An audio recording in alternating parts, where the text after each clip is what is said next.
एक मुलाकात ऐसी शख्सियतों के साथ जिन्होंने दिया है अपने जीवन को एक नया मुकाम। रूबरू कराएंगे ऐसी कुछ हस्तियों के साथ एक खास शख्सियत के साथ मुलाकात जयदेव पटेल के साथ नंबर 1 इंडिया न्यूज पर। नमस्कार व्यूअर्स, मैं जयदेव पटेल और आप देख रहे हैं नंबर 1 इंडिया न्यूज। आपका एक बार फिर स्वागत है एक खास शख्सियत के साथ मुलाकात प्रोग्राम में। आज हम बात करेंगे संसद में शपथ ग्रहण से ठीक पहले 3 संदिग्धों को कहीं न कहीं सीआईएसएफ ने गिरफ्तार कर लिया है। इसके पीछे क्या कुछ मायने हैं और ये कितनी बड़ी साजिश हो सकती है। और इसी के साथ साथ कहीं न कहीं मंडी की चुनी सांसद कंगना रनौत के खिलाफ एक महिला सीआईएसएफ कर्मचारी ने जो थप्पड़ मारी है, इसके पीछे क्या कुछ मायने हैं और ये कितना कुछ एक अभद्र टिप्पणी या फिर अभद्र व्यवहार साबित हो सकता है। इन्हीं तमाम मुद्दों बात करने के लिए हमारे साथ खास मेहमान है इंटेलिजेंस ब्यूरो के पूर्व स्पेशल डायरेक्टर यशोवर्धन आजाद। यशोवर्धन आजाद जी, आपका बहुत बहुत स्वागत है आज हमारे प्रोग्राम में। नमस्कार जी, यशोवर्धन आजाद साहब, आपसे मेरा पहला सवाल है कि संसद की सुरक्षा में शपथ ग्रहण से ठीक 2 दिन पहले जो सेंधमारी जो करने की जो कोशिश थी, इसको नाकाम किया गया सीआईएसएफ के द्वारा। 3 लोगों ने फर्जी आधार कार्ड बना करके एंट्री करने की जो कोशिश की, इस पूरे प्रकरण को आप कैसे देखते हैं? देखिए, अगर ये रिहर्सल नहीं है तब तो ये बहुत ही गंभीर बात है और बड़ी खुशी की बात है कि सीआईएसएफ ने चौकसी रखी और इन तीनों व्यक्तियों को पकड़ दिया। अब मैं समझता हूं कि इनके इंट्रोगेशन से ही पता लगेगा कि ये इन्होंने फर्जी पास क्यों बनाए थे, क्योंकि फर्जी पास बनाना एक अपने आप में एक बड़ा सीरियस अपराध है। वो भी अगर पार्लियामेंट हाउस के लिए किसी ने अगर बनाया है, जहां पर कि हमारे जो नवनिर्वाचित सांसदों का शपथ होगा, तो ये तो बिल्कुल मैं समझता हूं गंभीर बात है। अनलेस कि ये कोई रिहर्सल है, जो सारा वाकया है, ये तो मैं समझता हूँ इंट्रोगेशन के बाद ही पता लगेगा। इसलिए मैं समझता हूँ उसके पहले कुछ थ्योरी देना या कुछ कहना उचित नहीं। जी यशोवर्धन आजाद साहब, लेकिन अभी तक की जो जानकारी सामने आ रही है उसमें कहीं न कहीं 3 जो आरोपित जो जिसको सीआईएसएफ ने गिरफ्तार किया है, वो कहीं न कहीं पर्टिकुलर एक समुदाय से बिलोंग करते हैं।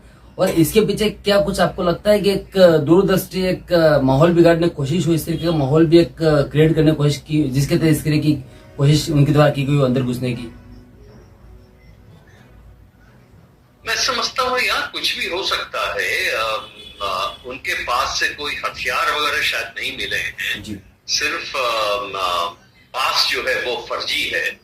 तो मैं समझता हूँ ये टेस्ट करके शायद ये भी बताना चाहते हो कि सुरक्षा को टेस्ट भी कर रहे हो कि सुरक्षा कितनी मजबूत है, सुरक्षा कितनी ही अच्छी तरह से की जा रही है इनके साथ। सो अभी तो कहना मुश्किल है। मैं नहीं समझता कि, क्योंकि अगर बिना हथियार के, बिना इसके अगर वो अंदर गए हैं तो 2 चीजें हो सकती हैं। या तो वो मुआयना कर रहे हैं वहां के एरिया का, कि बाद में शायद कुछ उसके बारे में देख लें या करें, और या तो ये हो सकता है कि अंदर जाके कुछ ऐसा कार्य करें प्रोटेस्ट वगैरह का। लेकिन चूंकि अभी संसद चालू नहीं है, इसलिए ऐसा करना एक प्लानिंग के तहत ही हो सकता है, और या नहीं तो कोई रिहर्सल हो सकता है। जी आजाद साहब, लेकिन ये सवाल इसलिए यहाँ पर अहम हो जाता है कहीं न कहीं क्योंकि अभी चुनाव कंप्लीट हुए हैं, नई सरकार का गठन होना है, वो भी गठबंधन की सरकार बननी है। ऐसे में कहीं न कहीं पाकिस्तान का अक्सर हम नाम भी लेते हैं और अक्सर उनकी तरफ से कोशिश भी की जाती है कि भारत का जो माहौल है उसको कहीं न कहीं बिगाड़ने की कोशिश की जाए। नहीं, मैं समझता हूँ पाकिस्तान वगैरह का नाम अभी नहीं जोड़ना चाहिए, क्योंकि पाकिस्तान खुद ही अपनी इतनी संकट में है कि उसको कहाँ फुर्सत है कि यहाँ के पार्लियामेंट में आके कुछ करे। हाँ, उनके जो एजेंट्स हैं यहाँ पे, जो स्लीपर सेल्स हैं, वो समय समय पर कुछ करना चाहते हैं। तो इस दृष्टि से भी ये देखना चाहिए कि वो लोग व्यक्ति जो अंदर आए हैं वो मुआयना कर रहे हैं, वो कहाँ के हैं, किस ग्रुप के हैं। और इस बात से मैं सहमत हूँ आपसे कि ऐसे माहौल में 2 दिन पहले जब एक बहुत बड़ा एक ओकेजन होगा, बहुत बड़ी हमारे पार्लियामेंट में सारे एमपीज की शपथ होंगी, तो मैं समझता हूँ उसके 2 दिन पहले ऐसा होना, इसको देखना तो चाहिए गंभीरता से। और मैं समझता हूँ कि इंटेलिजेंस एजेंसीज इसके पहले से जुड़ गई होंगी और उनके इंट्रोगेशन से सारी बात पता चल जाए। जी, यशोधन आजाद साहब, एक प्रकरण और सामने आया जहां पर हिमाचल की मंडी से उम्मीदवार थी कंगना रनौत, जिनको जनता ने पूरा मैंडेट दिया और जीत करके वो कहीं के मेंबर ऑफ पार्लियामेंट बनी है। लेकिन जब वो बाय चंडीगढ़ दिल्ली पहुंच रही थी तो कहीं के चंडीगढ़ एयरपोर्ट पर उनके साथ एक हादसा हुआ जिसमें सीआईएसएफ की महिला कर्मचारी ने उनको एक थप्पड़ जो लगाया है। इस पूरे प्रकरण को आप कैसे देखते हैं? मैं इसे बड़े गंभीरता से देखता हूं, क्योंकि एक यूनिफॉर्म्ड किसी भी अधिकारी को कोई हक नहीं है किसी पे हाथ चलाना, चाहे वो संसद हो, सांसद हो, चाहे वो कोई भी ऑर्डिनरी पब्लिक हो। ये बिल्कुल ये यूनिफॉर्म रेगुलेशन सबके खिलाफ है।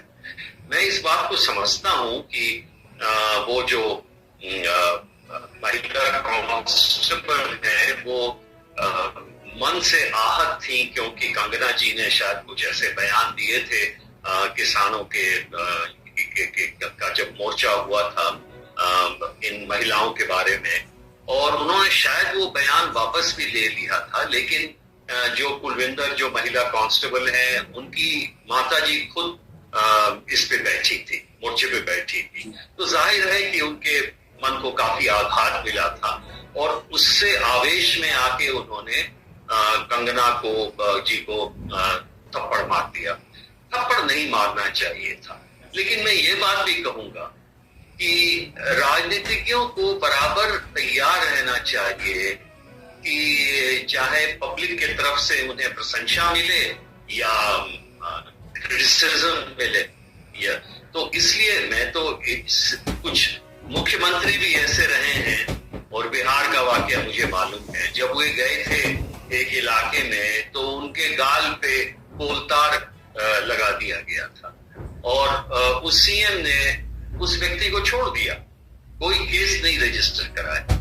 ये बड़प्पन की बात है। तो मैं ये भी आशा करता था कि कंगना जी भी ये कहेंगे, क्योंकि ये कांस्टेबल आहत हैं हमारे एक बयान से जो मैंने विड्रॉ कर दिया था, इसलिए मैं नहीं चाहती हूँ कि उसके खिलाफ कोई कार्रवाई।